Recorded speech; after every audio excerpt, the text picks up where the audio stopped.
तर जळगावमध्ये ऑनर किलिंगचा धक्कादायक प्रकार समोर आलाय। वळूया पुढच्या बातमीकडे। सरपंच संतोष देशमुख हत्या प्रकरणातील आरोपी वाल्मिक कराड संबंधी एक मोठी बातमी समोर आली आहे। शनिवारी दुपारच्या वेळी वाल्मिक कराडला श्वसनाचा त्रास होऊ लागला, त्यानंतर त्याच्यावर उपचार करण्यात आले।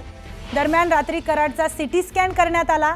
आता त्याचा अहवाल नॉर्मल आल्याची माहिती वैद्यकीय सूत्रांनी दिली आहे। बोलण्यास आणि श्वास घेण्यास त्रास होऊ लागल्याने शनिवारी दुपारी बीड जिल्हा कारागृहात त्याची वैद्यकीय तपासणी करण्यात आली।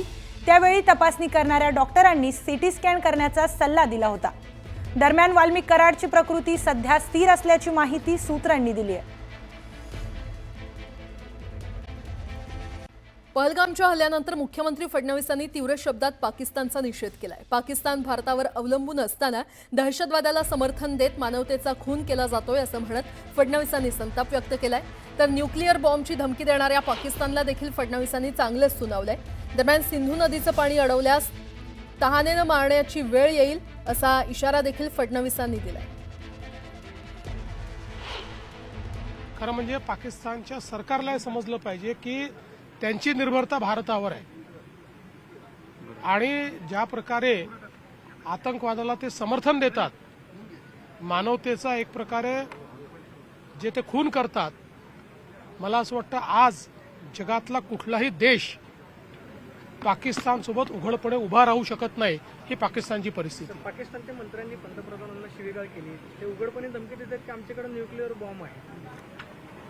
खायला पैसे नाही, कशाचा न्यूक्लिअर बॉम्ब सांगतात? खायला पैसे नाही, त्यांच्याकडे भुके मरून राहिले लोक, काय त्यांची अवस्था न्यूक्लिअर बॉम्ब सांगून राहिले।